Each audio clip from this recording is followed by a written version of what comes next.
Ya. No sé si todos me conocen, si es que habrán asistido a la charla de la vez anterior. Mi nombre es Natalie Llanos y soy la nutricionista de la Unidad de Salud Deportiva de la Dirección de Deportes. Hoy vamos a hablar sobre dietas emergentes, composición corporal y rendimiento deportivo. Va a estar con nosotros el kinesiólogo Christian Slier, quien va a estar de moderador.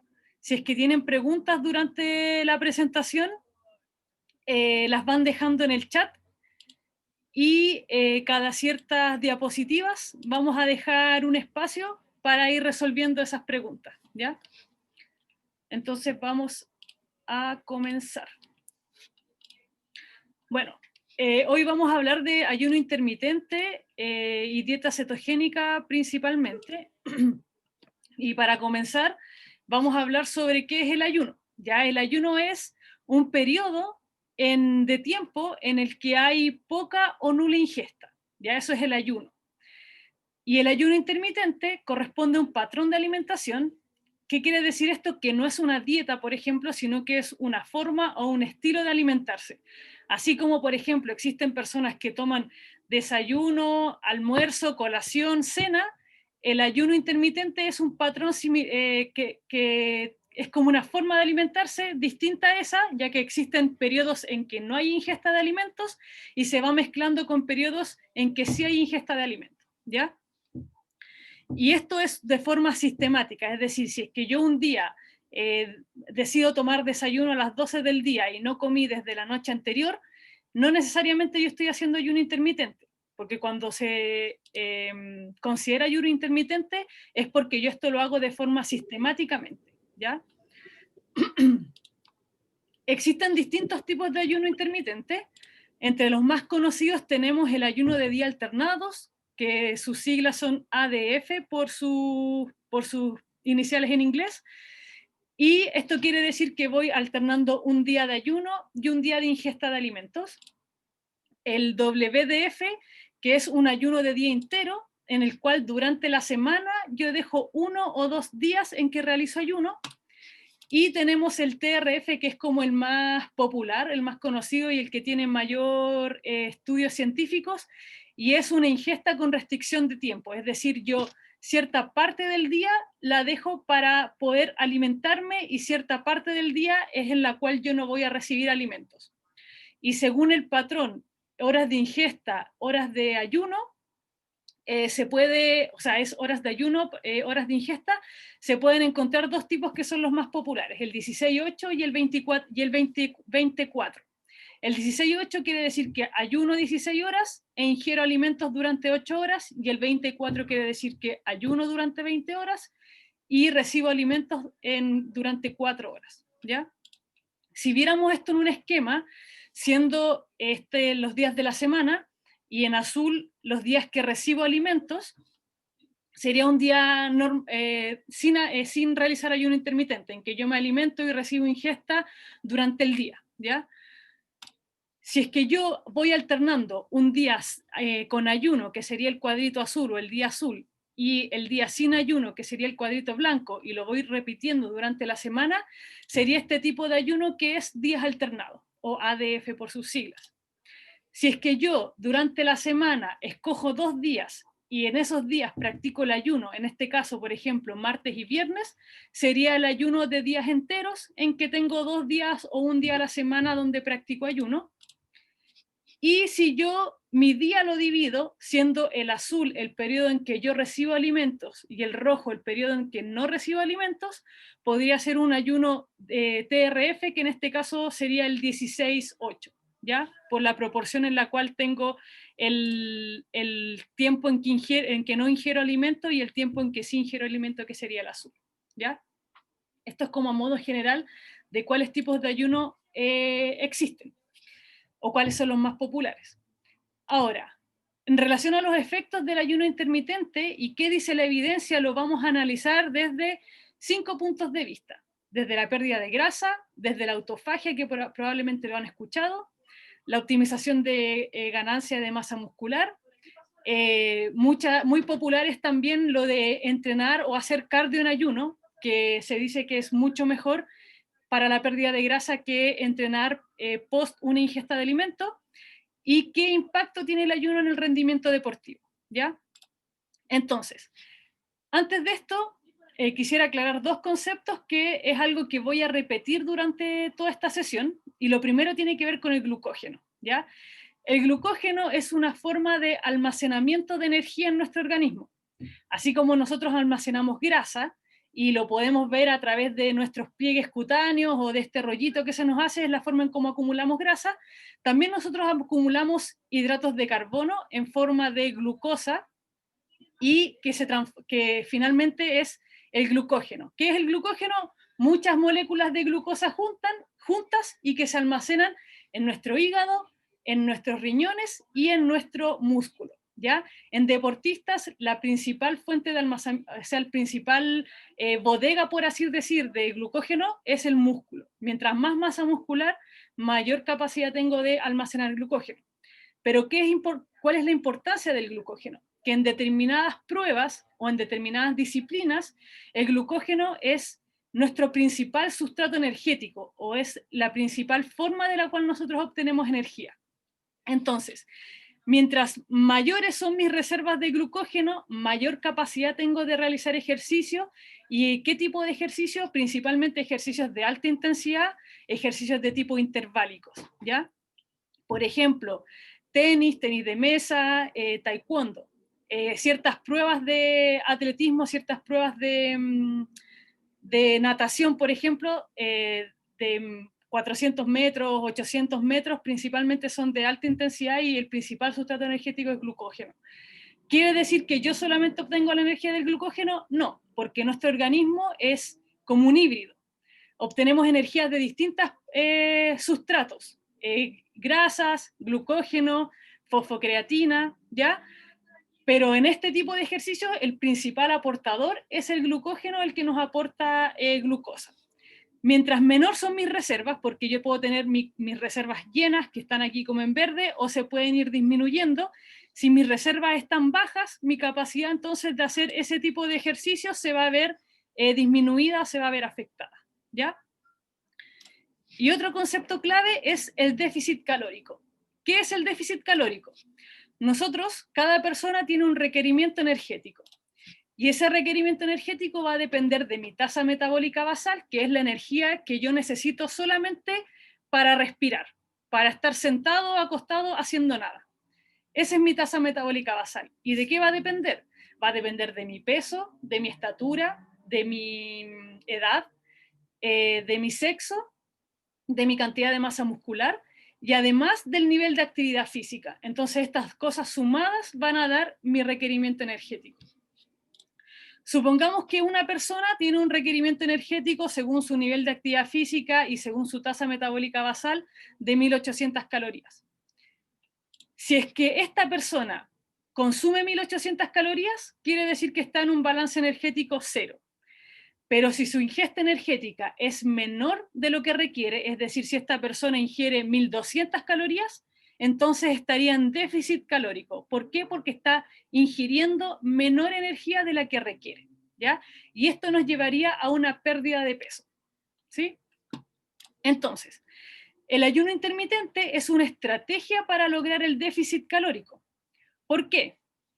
Yo a esta misma persona que necesita 1800 calorías, le puedo planificar una pauta en que todos los días debe consumir 1200 calorías y podría lograr un déficit calórico, pero este déficit calórico es continuo, ¿ya?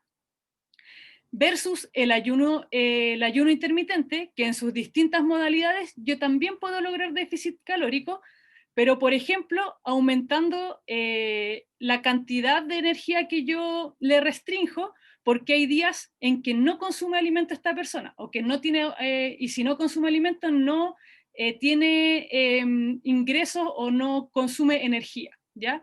Entonces, por ejemplo, este tipo de ayuno me podría producir incluso una disminución mayor de la ingesta energética, siempre y cuando yo no compense el día que recibo alimentación. Por ejemplo, el viernes ayuné y el sábado consumo 1500 calorías, pero podría yo compensar y comerme 3000 calorías.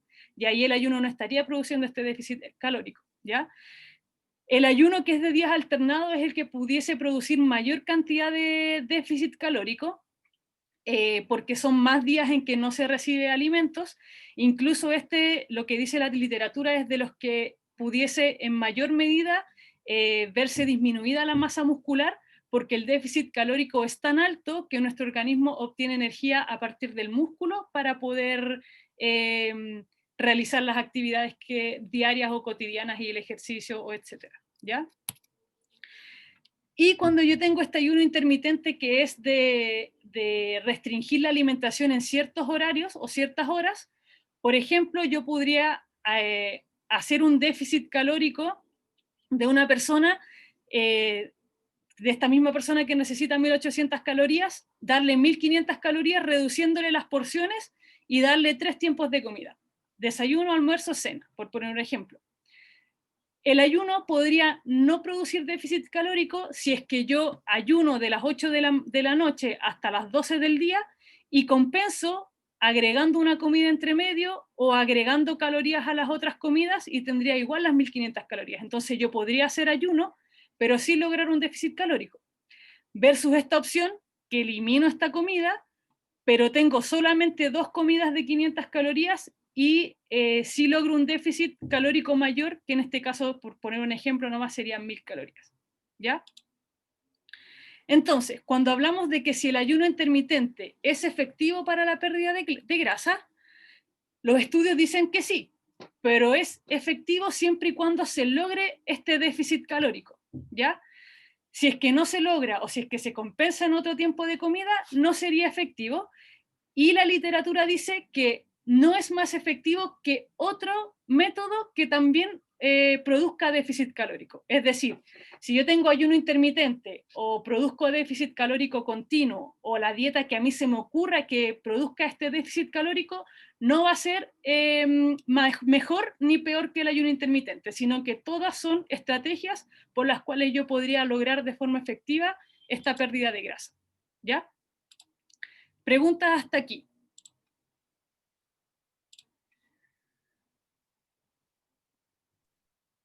Sí, hay una que la acaban de hacer. Te la leo. Dale. ¿Qué pasa con el apetito? Porque, por ejemplo, en el caso de mantener las calorías se come más seguido. Ahí en cuanto al apetito depende, porque depende de la cantidad de alimento por tiempo de comida y depende de la calidad de alimentos por tiempo de comida, porque hay alimentos, como las proteínas, por ejemplo, que provocan una mayor sensación de saciedad. Entonces, si yo tengo un tiempo de comida con una abundante cantidad de proteínas, probablemente voy a tener mayor saciedad y me va a dar esta sensación de hambre o apetito no tan luego, sino que va a ser más espaciado hasta la próxima comida. Entonces ahí va a depender del tipo de alimentos que se ingiera en el tiempo de comida.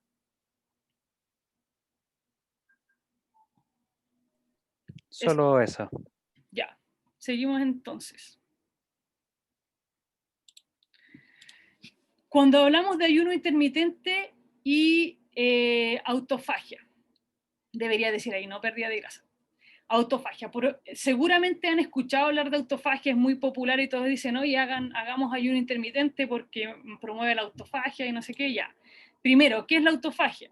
La autofagia es un proceso fisiológico, es un proceso normal que realiza nuestro organismo mediante el cual limpia, por así decir, nuestras células de organelos o proteínas que están disfuncionales o que ya cumplieron su función, que ya cumplieron su tiempo de vida útil y por lo tanto los limpia y los elimina, ¿ya?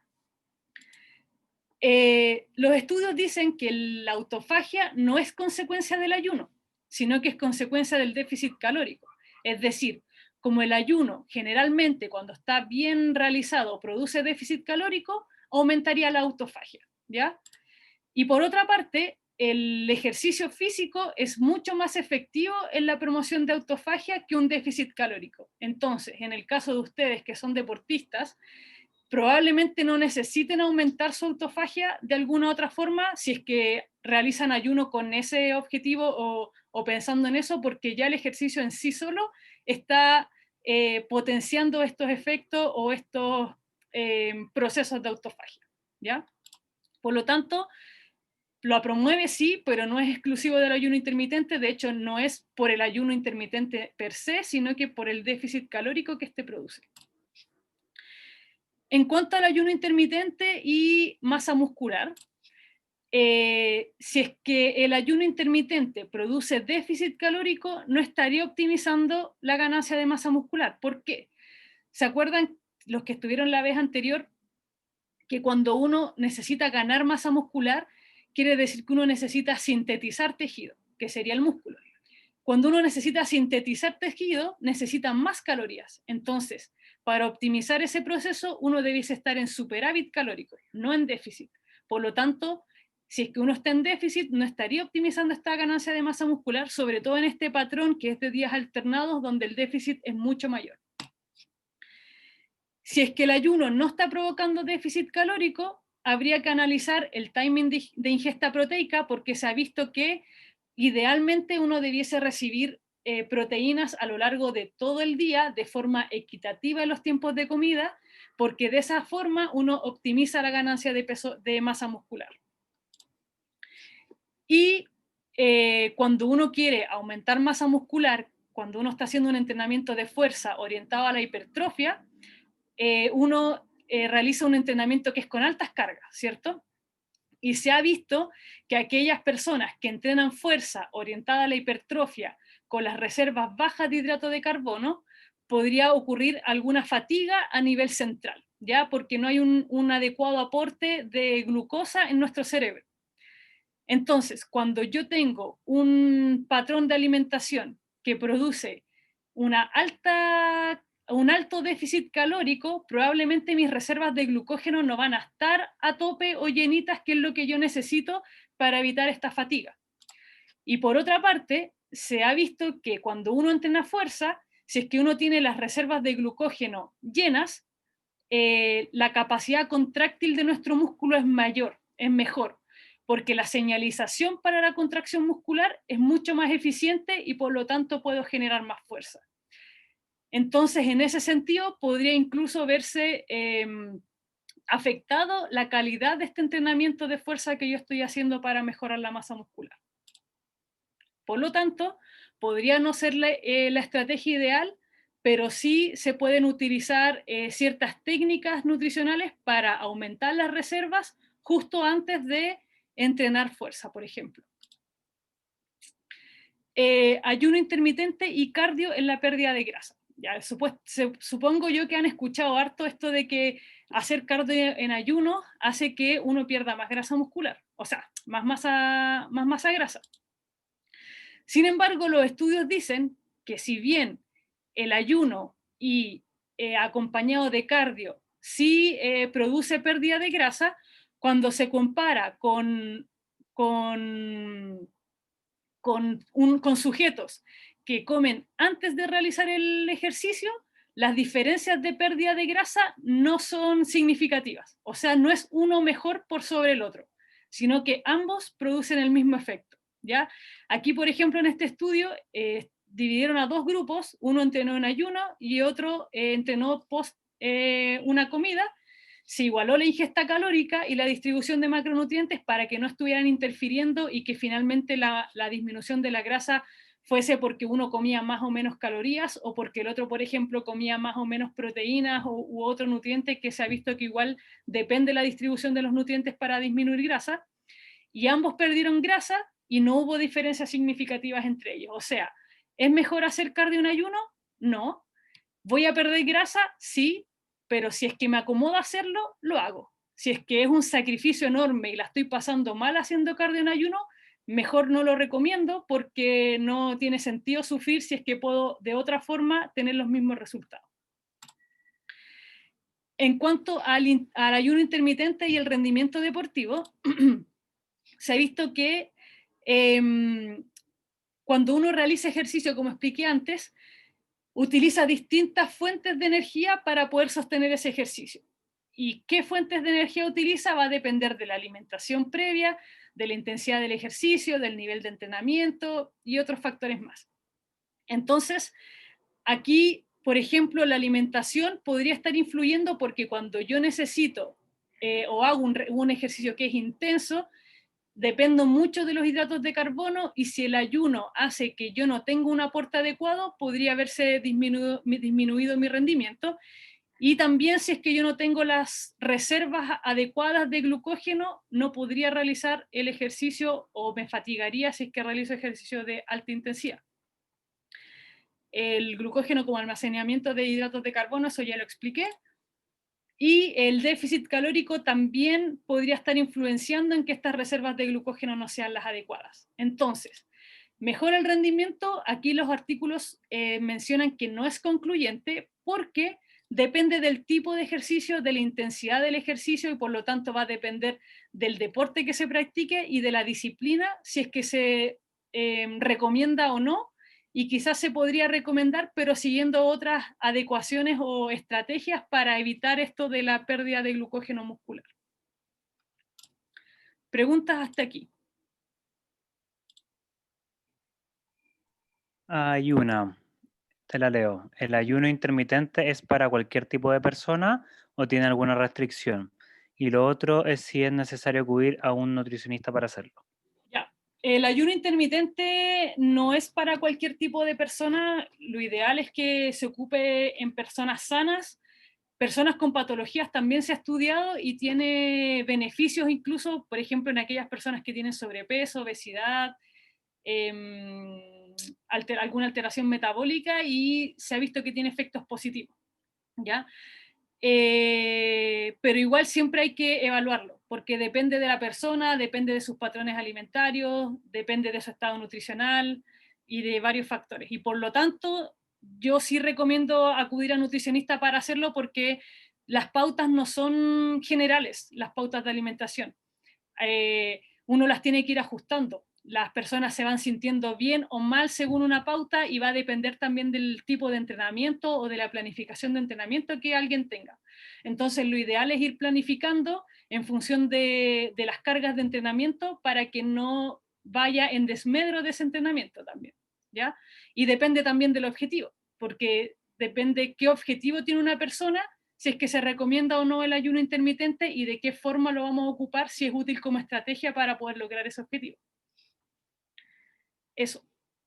¿Alguna otra pregunta? Solo eso. Bacán. Seguimos entonces con dieta cetogénica, ¿ya? Resolvimos los 5 puntos de ayuno intermitente y ahora vamos a hablar de la dieta cetogénica según composición corporal y rendimiento deportivo. Entonces, ¿qué es la dieta cetogénica? Es una dieta, una forma de alimentarse que es muy baja en hidratos de carbono, alta en grasas, al punto tal de que la ingesta de hidratos de carbono es del 5% diario, aproximadamente 50 gramos al día. ¿Qué son 50 gramos al día de hidratos de carbono? Es como comerse una marraqueta o una yuya aproximadamente, de hecho esos son como 60. Pero una marraqueta o una yuya son 50 gramos de hidratos de carbono. Entonces piensen que eso más o menos es lo máximo que podrían consumir al estar haciendo una dieta cetogénica. 15 a 20 gramos de o sea, 15 a 20% de las calorías totales corresponde a las proteínas y 75 a 80% de las calorías corresponde a grasa, ¿ya?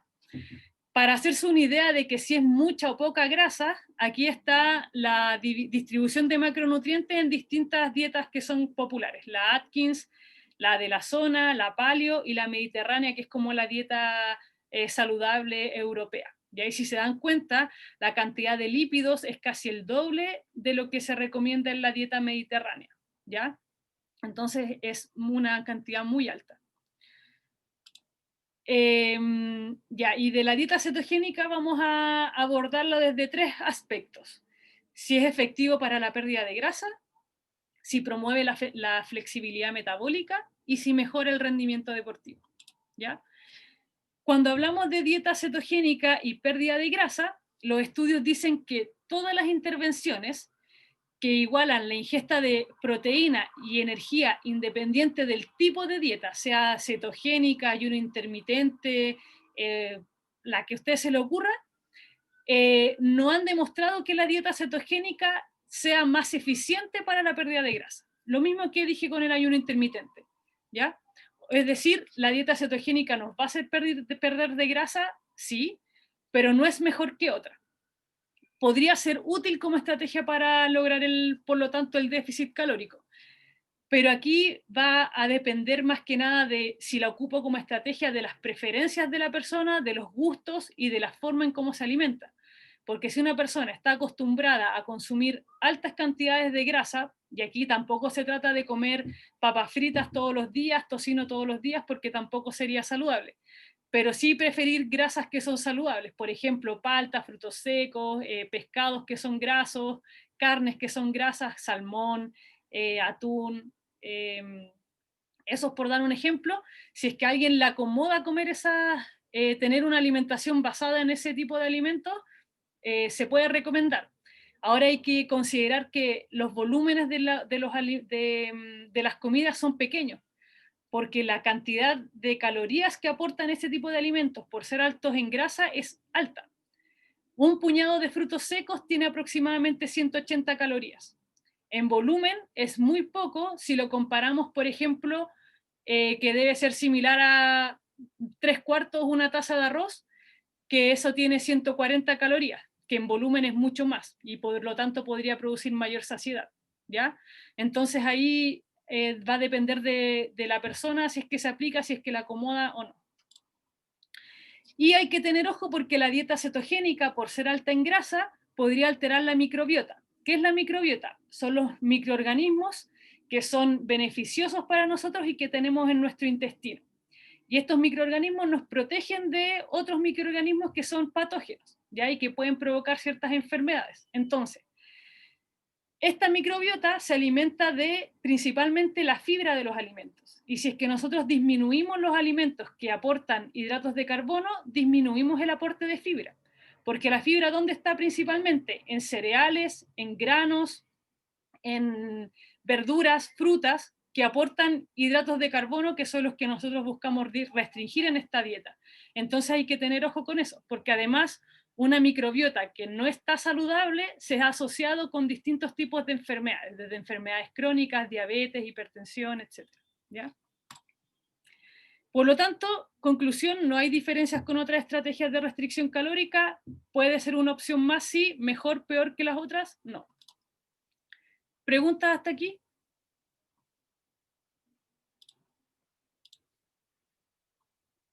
Sí, acaban de hacer una. Ya. ¿La dieta cetogénica afecta más en los niveles de colesterol? Ya, depende. Podría ser como no. Igual eso es súper... a ver, la dieta en general es la responsable de los aumentos del colesterol como un 10%. Del 10% de... A ver, existen muchas cosas que afectan el aumento del colesterol. Y de todas esas cosas, el 10% se le atribuye a la dieta, ¿ya? Sin embargo, podría existir otro mecanismo por el cual el colesterol podría aumentar y no solamente podría ser por la alta ingesta de grasa, sino que además podría ser por lo que yo decía recién, que es la baja ingesta de fibra. Porque sí se ha demostrado que la fibra ayuda mucho a la reducción del colesterol, porque la fibra en nuestro organismo fermenta y arrastra, y por arrastre hace que también se arrastren las sales biliares, que son las que tienen colesterol, y por lo tanto nuestro organismo tiene que generar más colesterol para este colesterol que la fibra arrastra y se elimina por las heces. Entonces, si la dieta cetogénica va a ser baja en fibra, probablemente no exista esta regulación a través de este mecanismo de la fibra de los niveles de colesterol. Pero eso igual hay que monitorearlo, porque si hay una persona que ya previamente tiene problemas con el colesterol, de verdad no se recomendaría. Si es alguien que es sano, que no tiene alguna patología, que sus niveles de colesterol son adecuados, sí se podría recomendar, y siempre monitoreando los niveles de colesterol. ¿Otra pregunta, Cris? Solo esa. Ya, bacán. Espérame, acaban de hacer otra. Ya. ¿Se recomienda hacer por tiempos prolongados o solo por tiempos reducidos?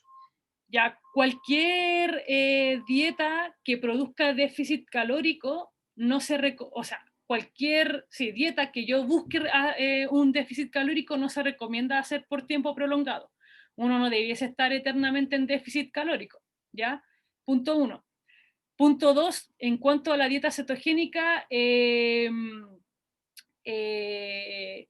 no se recomendaría hacerlo por tiempos prolongados por estos efectos negativos que podría tener la microbiota, por ejemplo, y porque tampoco se logra una adherencia muy, muy alta a esta dieta por lo mismo, porque es muy restrictiva, ¿ya?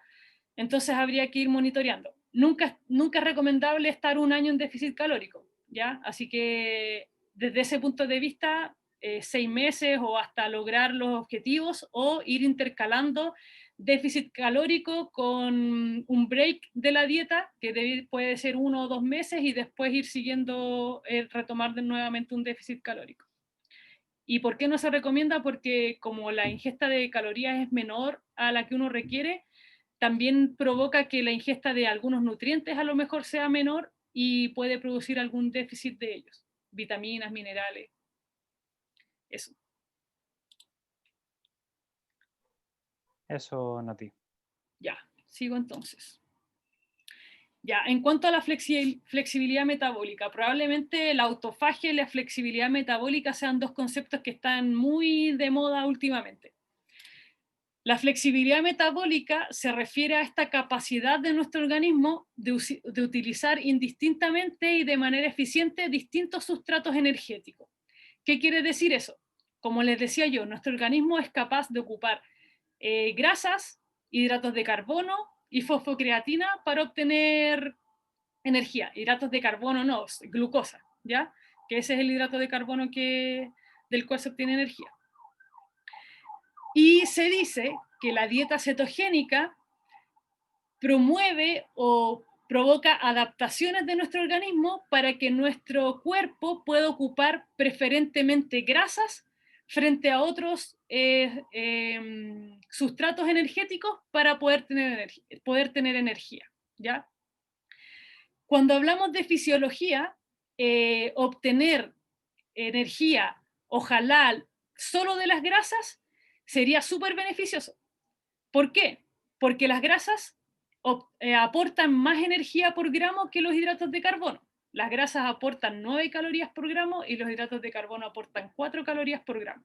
Es decir, las grasas aportan el doble. Y por otra parte, nuestra capacidad de almacenar grasas es mucho mayor que nuestra capacidad de almacenar hidratos de carbono, la cual es limitada, ¿ya? Por lo tanto, si nosotros dependiéramos solo de las grasas para hacer ejercicio, sería genial porque podríamos estar corriendo una semana y no nos sentiríamos fatigados. Entonces, ¿a qué apuesta esta flexibilidad metabólica? No que logremos correr una semana y que no nos fatiguemos, porque esa es una exageración que dije, pero sí que, por ejemplo, en una prueba o en una competencia, yo no me fatigue por falta de carbohidratos, sino que dependa solamente de las grasas y por lo tanto mi rendimiento sea mejor o mayor, ¿ya? Sin embargo, se ha visto que cuando hay restricción calórica, ejercicio físico y pérdida de peso en sujetos sedentarios u obesos, ocurre esta flexibilidad metabólica. ¿Pero por qué? Porque este grupo de personas normalmente no es tan eficiente en la quema de grasas como una persona normal o deportista. Entonces, si comparamos el antes con el después de estas personas obesas, sedentarias, que siguen una dieta cetogénica, mejoran su capacidad de utilizar las grasas, pero no la mejoran más que una persona que practica deporte, ¿ya? Entonces aquí es cuando se confunde y se llevan elementos que ocurren o que son beneficiosos o efectivos en personas que tienen una patología y se extrapolan a una población que es sana y que no tiene estas alteraciones metabólicas como los deportistas, ¿ya? De hecho, los deportistas son la población así como la mejor para estudiar porque no tienen ninguna alteración y tienen como todas sus funciones fisiológicas óptimas, ¿ya? Entonces se ha visto que, es más, los sujetos deportistas necesitan obtener energía de la glucosa, sobre todo en momentos de alta intensidad, ¿ya? porque ese mecanismo es mucho más eficiente y porque fisiológicamente nuestro organismo está hecho así. No podemos decirle, oye, ¿sabéis qué? No obtengáis energía de la glucosa, ya, pues pásate a las grasas mejor, que es más eficiente. No, porque nuestro organismo funciona así y no hay nada que hacerle con eso, ¿ya? Y por otra parte, las dietas muy bajas en grasa disminuyen una enzima que es la que provoca que uno obtenga la energía desde los hidratos de carbono. O sea, las dietas muy bajas en hidratos de carbono disminuyen la capacidad de funcionamiento de esta enzima y por lo tanto van a disminuir mi capacidad de poder obtener glucosa en momentos de alta intensidad. Entonces, lo hago mucho peor. ¿Por qué? Porque cuando hago una dieta cetogénica estoy apostando a que voy a ocupar las grasas, pero de repente en una prueba de alta intensidad o en un deporte que se produce alta intensidad, igual voy a necesitar glucosa. Y cuando la necesite, mi cuerpo me va a decir, ay no, pero es que tú estás ocupando más las grasas, entonces nosotros disminuimos la capacidad de esta enzima para obtener la glucosa, así que trabaja con las grasas nomás.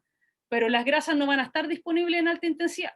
Entonces podría provocar incluso una disminución del rendimiento deportivo, ¿ya? Por lo tanto, aquí es controversial, en sujetos deportistas no se ha visto mejoras del rendimiento, incluso se ha visto que podrían disminuir su rendimiento, ¿ya? ¿Y por qué? Por las reservas de glucógeno que se ven limitadas.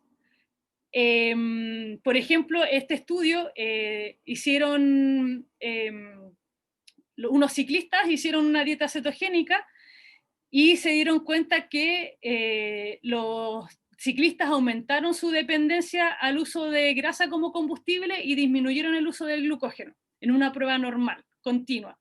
Pero cuando les pidieron que realizaran sprint, es decir, como piques cortos, pero en bicicleta, estos disminuyeron su capacidad de realizar ese sprint, ¿ya? Entonces, si bien en un ejercicio continuo o de mediana intensidad no se afectó porque a ese nivel uno ocupa normalmente grasa, cuando necesito depender de los hidratos de carbono, es que nuestro organismo se vio como afectado y por lo tanto afectó el rendimiento.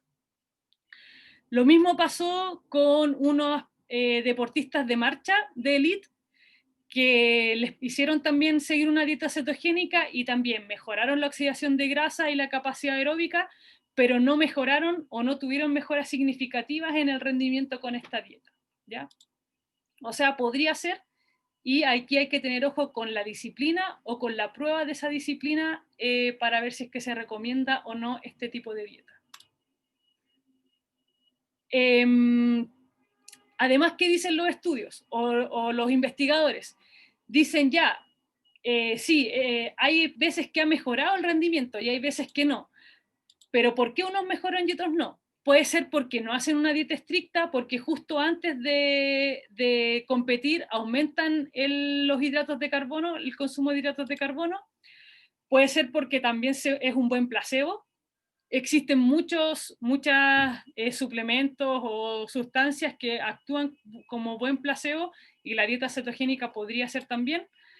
Puede ser que antes hayan tenido un mal entrenamiento y como ahora las personas siguen una dieta cetogénica y son más rigurosos y más disciplinados en seguir el entrenamiento y la alimentación, entonces se han visto mejoras, pero no por la dieta, sino que porque mejoró su condición física.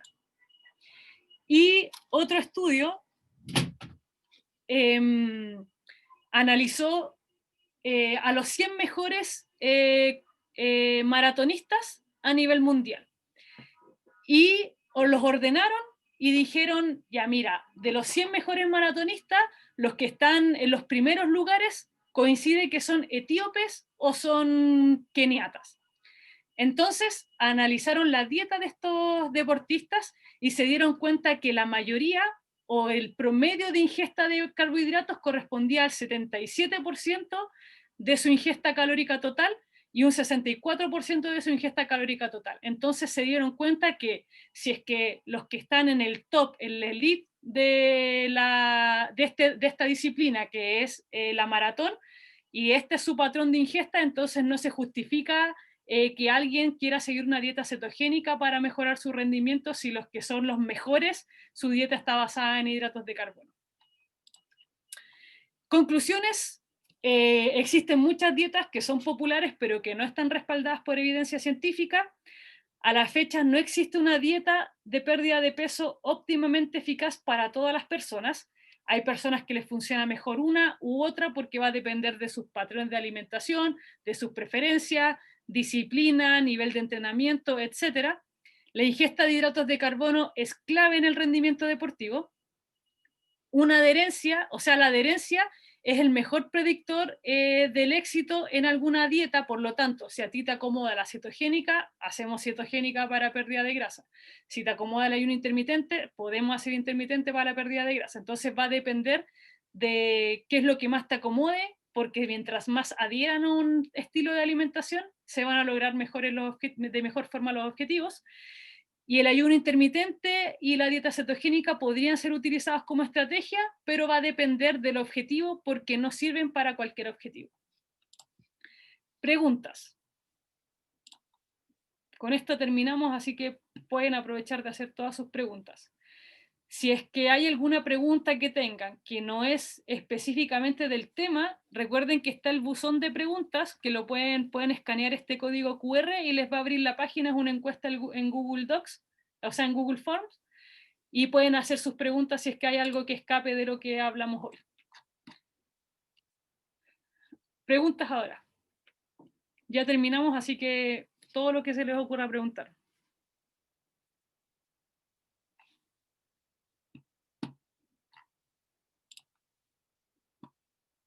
¿Sí, no?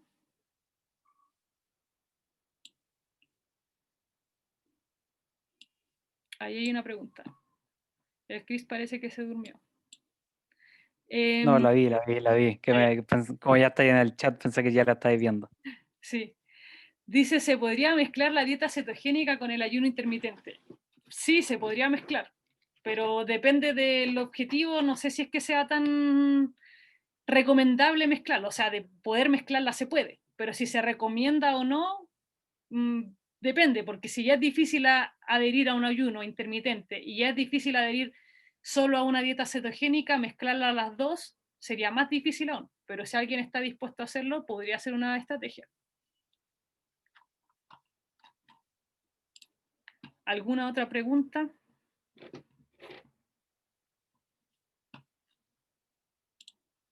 ¿O están todos dormidos igual que el Chris? Ahí hay otra pregunta. Después de terminar una de las dos dietas por el tiempo limitado de su uso, ¿qué es recomendable hacer?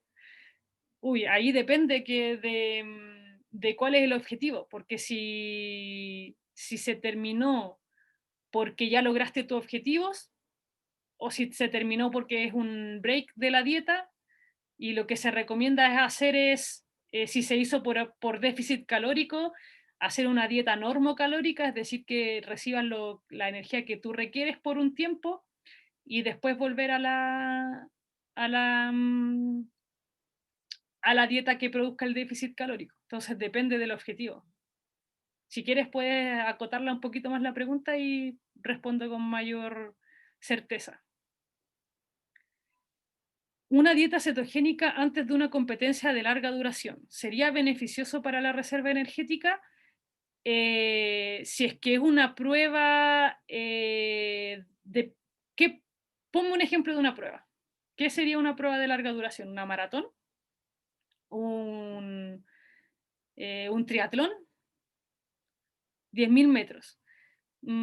Yo creo que no sería beneficiosa porque tus niveles de carbohidratos estarían muy bajos. Entonces, podrías, si es que estás haciendo dieta cetogénica, una opción es el día previo o 2 días previos hacer la carga de hidratos de carbono, competir y luego retomar la pauta. Incluso dependiendo cuánto tiempo llevas haciendo la cetogénica, podría hacer esa carga hasta una semana antes.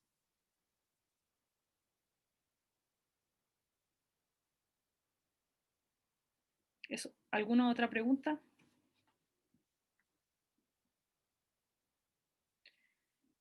¿El ayuno TRF da lo mismo en qué momento del día se realizan las horas de ayuno?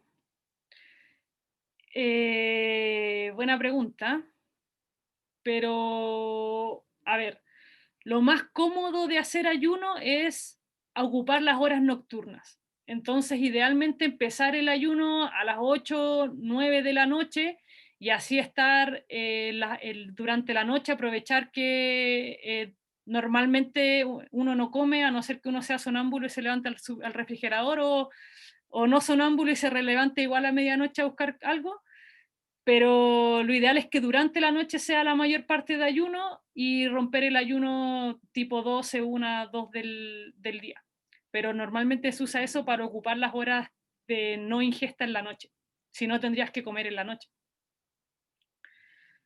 Por ejemplo, si mi objetivo en ayuno intermitente es disminuir grasa y ese objetivo se cumple y luego quiero mantenerme, así, ¿qué se puede hacer? Ah, ya. Podrías, si tu objetivo es bajar grasa, hiciste ayuno intermitente y lograste la pérdida de grasa, podrías o mantener el ayuno intermitente porque te acomoda, pero sin déficit calórico, o dejar el ayuno intermitente, alimentarte con un esquema desayuno, almuerzo, colación, cena, o desayuno, almuerzo, 11, cena, según lo que más te acomode, pero ahí lo importante es que ya no debieses estar en déficit calórico.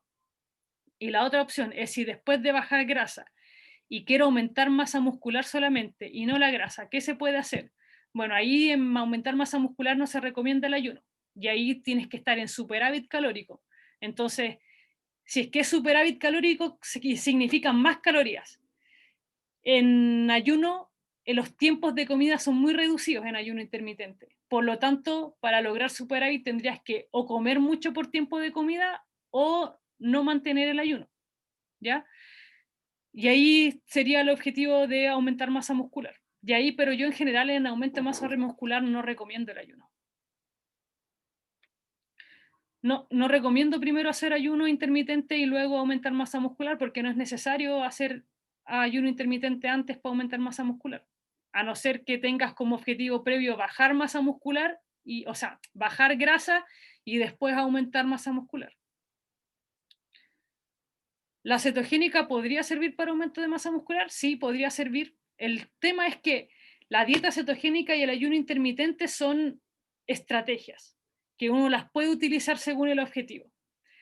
¿Podría servir para aumento de masa muscular? Sí, siempre y cuando los ajustes de los macronutrientes me permitan dar un adecuado aporte de proteínas, porque a veces las grasas son tanta cantidad que para dar proteínas me queda, no sé, voy a inventar el 20%, que eso significa que son 100 gramos de proteína, por poner un ejemplo.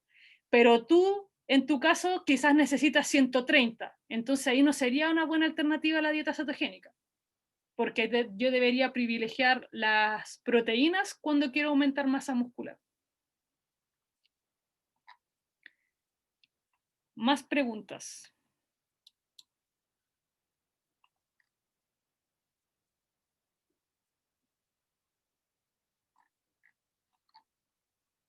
¿Sí? ¿No?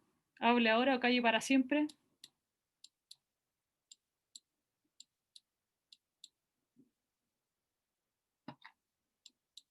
Bueno, si es que se les ocurre una pregunta, mientras tanto les voy a agradecer por haberse conectado, por hacer hartas preguntas, ya que siempre es más entretenido cuando hay más interacción. Espero que les haya gustado. Voy a dejar de compartir y voy a dejar de grabar.